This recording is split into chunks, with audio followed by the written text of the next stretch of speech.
నమస్తే, welcome to our channel. నేను మీ సిరి. జగన్మోహన్ రెడ్డి గారు లండన్ ప్రయాణం చేస్తున్న టైంలో గన్నవరం ఎయిర్పోర్ట్లో జగన్మోహన్ రెడ్డి గారు అయితే కొంచెం కంగారు పడ్డట్టు కనిపించింది. ఇంతకు అసలు జగన్మోహన్ రెడ్డి గారు ఎందుకు కంగారు పడాల్సి వచ్చింది, అక్కడ ఎలాంటి సంఘటనలు తను ఫేస్ చేశారు, సో ఈ అంశాన్ని మనకి వివరించడానికి మనతో పాటు ఉన్నారు TDP official spokesperson Suryadevara Latha garu. నమస్కారం మేడం. మేడం, ఇప్పుడు చూస్తుంటే జగన్మోహన్ రెడ్డి గారు లండన్ వెళ్ళే క్రమంలో గన్నవరం ఎయిర్పోర్ట్లో ఒక వ్యక్తిని చూసి చాలా కంగారు పడ్డారు. ఇంకా అసలు తను ఇంకా ఏంటంటే ఆ వ్యక్తిని అరెస్ట్ చేయడం కూడా జరిగింది. ఆ వ్యక్తి దగ్గర నుంచి వెళ్ళి ఫోన్లు కూడా తీసుకోవడం జరిగింది, తనని కొట్టడం జరిగింది. ఎందుకు జగన్మోహన్ రెడ్డి గారిలో ఆ వ్యక్తిని చూడంగానే అంత భయం వేసింది? ఎందుకు తన దగ్గర ఉన్న ఫోన్లు కానీ తనని కొట్టడం కానీ జరిగింది? ఇంతకు ఆ వ్యక్తి అసలు ఎవరు? అసలు జగన్మోహన్ రెడ్డి భయపడాల్సినంత అవసరం ఎందుకు ఉంటుంది? అసలు అతను అక్కడ వరకు ఎక్కడ వెళ్ళాడు? అతను ఏదో వాళ్ళ ఫ్రెండ్ కోసం అక్కడ ఎయిర్పోర్ట్కి వెళ్తే ఆ వెళ్ళిన వ్యక్తిని వీళ్ళు అరెస్ట్ చేయటమే కానివ్వండి. అతను తుళ్ళూరి లోకేష్ గారని ఒక ఎన్ఆర్ఐ, సో ఆయన ఒక డాక్టర్ అక్కడ అమెరికాలో. అలాంటి వ్యక్తి ఎందుకు ఇతన్ని ఏం చేస్తాడు? అతను ఏమైనా మందు మార్బలంతో వెళ్ళాడా? అతని దగ్గర ఏమైనా ఆయుధాలు ఉన్నాయా? ఒకవేళ అలాంటిది ఏదైనా ఉంటే ఎయిర్పోర్ట్ అథారిటీ ఉంటుంది, వాళ్ళు యాక్షన్ తీసుకోవాల్సింది ఉంటుంది. కానీ ఎందుకు స్టేట్ పోలీస్కి అంత అత్యుత్సాహం చూపెట్టారో తెలియట్లేదు. కానీ అతనిని కొట్టడం, అతన్ని నానా రకాల ఇబ్బందులు పెట్టడం అయితే జరిగింది. సో ఆయన అంటే ఎవరు ఇంకా పర్సనల్ పనులు ఉండవా? ఇప్పుడు జగన్మోహన్ రెడ్డి గారే అక్కడ ఎక్కుతున్నారు, ఫ్లైట్ ఎక్కుతున్నారు, సో ఎక్కనివ్వండి. సో అంటే ఇంకెవరు ఎయిర్పోర్ట్ ఛాయలకు కూడా వెళ్ళకూడదా? ఇంకా ఎయిర్పోర్ట్లో ఉన్న వాళ్ళందరూ అనుమానాస్పద వాళ్ళేనా? సో ఆయన బ్యాక్గ్రౌండ్ ఏంటి, ఆయన ఎక్కడి నుంచి వచ్చాడు, ఎందుకు వచ్చాడు, ఇలాంటివి అనేది ఉంటాయి కదా. సో ఒక ఎన్ఆర్ఐగా ఉన్న వ్యక్తి, ఆయన చూస్తే కూడా తెలుస్తుంది, చాలా పెద్ద వ్యక్తి, పెద్ద ఆయన ఒక్కడు ఏం చేస్తాడు? సరే, ఆయన దగ్గర ఏమైనా ఆయుధాలు ఏమైనా ఉన్నాయా? సో అలాంటివి ఏమైనా ఉంటే ఎయిర్పోర్ట్ లోపల అసలు అలౌ చేస్తారా? చెయ్యరు కదా. సో అదేమైనా ఉంటే ఎయిర్పోర్ట్ అథారిటీ చూసుకోవాలి. కానీ ఎందుకు అతన్ని ఇబ్బందులు పెట్టారు అంటే అతను గతంలో జగన్మోహన్ రెడ్డి చేసే అరాచకాలని సోషల్ మీడియా వేదికగా ఆయన మాట్లాడటము, చెప్పటము జరిగింది. సో అందుకని ఆయన్ని ఇబ్బంది పెట్టాలి, ఆయన్ని ఇది చేయాలనే దానికోసం ఆయన కోసం వెళ్ళి పట్టుకొని ఆయన్ని ఇబ్బంది పెట్టడం జరిగింది. అంటే ఎలక్షన్ అయిపోయిన తర్వాత కూడా, అంటే ఇప్పుడు చాలామంది ఎన్ఆర్ఐలు వచ్చారు, ఇండియా వచ్చి ఏపీలో ఉండి వాళ్ళకి నచ్చిన పార్టీకి వాళ్ళు పనిచేయటమే కానివ్వండి, ఒక మోటివేషన్గా మొత్తం అభివృద్ధి గురించి తెలియని వాళ్ళకి తెలియజేయటమే కానివ్వండి.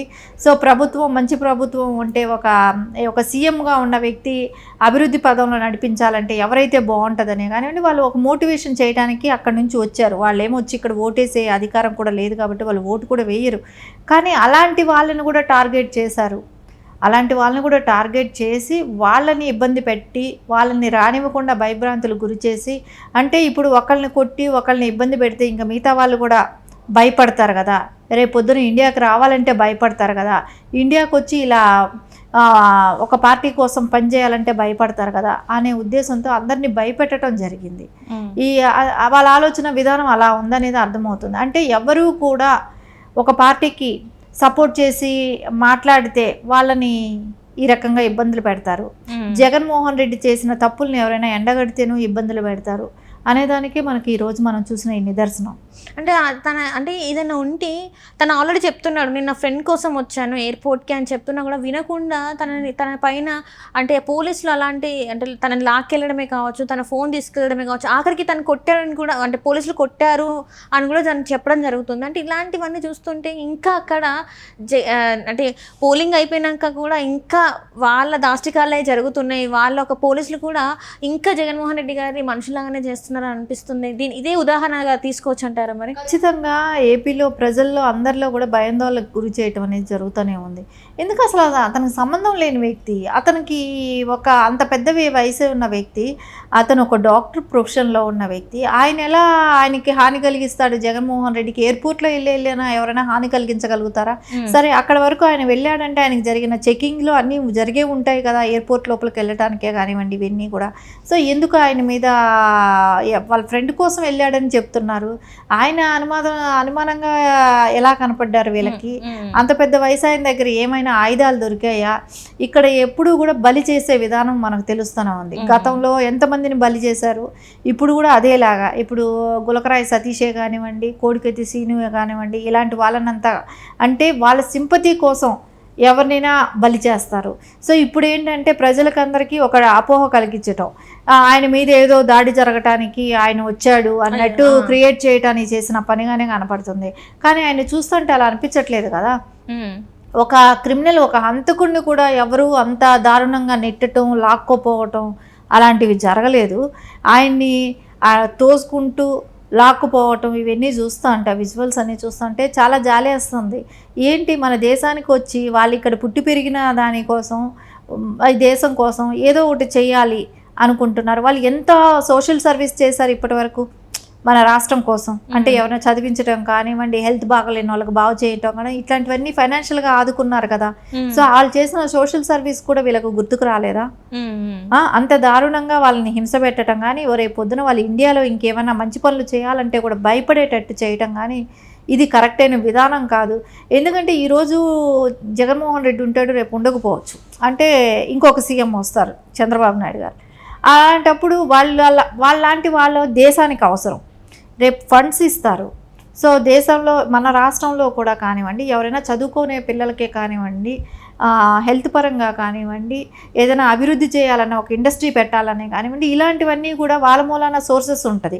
సో అలాంటి వాళ్ళని భయభ్రాంతులకు గురి చేస్తుంటే రేపు పొద్దున రాష్ట్రం ఏ దిశగా వెళ్తుంది? సో ఒక్కళ్ళకి జరిగితే ఆ ఇన్సిడెంట్ ఎంతమంది చూస్తారు?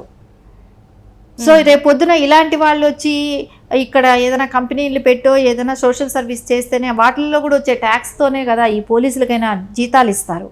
సో ఇవన్నీ కూడా వాళ్ళు ఆలోచించాలి.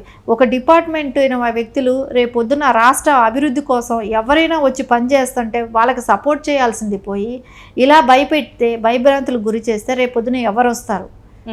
ఎందుకంటే ఇవి పుట్టి పెరిగిన వాళ్ళు. ఇప్పుడు ఆయన అక్కడే అమెరికాలో పుట్టలేదు, ఇక్కడ పుట్టి పెరిగాడు, అక్కడ గ్రీన్ కార్డు ఇది వచ్చి ఉంటుంది. కానీ అలాంటి వాళ్ళే భయపెట్టేటట్టుంటే రేపు పొద్దున వేరే దేశం వాళ్ళు వచ్చి ఇక్కడ ఏదైనా కంపెనీ పెట్టాలంటే ఎలా భయపడతారు? సో ఇవన్నీ మనకు కళ్ళ ముందు చూస్తుంటే భయం వేస్తుంది కదా. ఎవరైనా రావాలంటే భయపడుతున్నారు ఏపీ స్టేట్కి.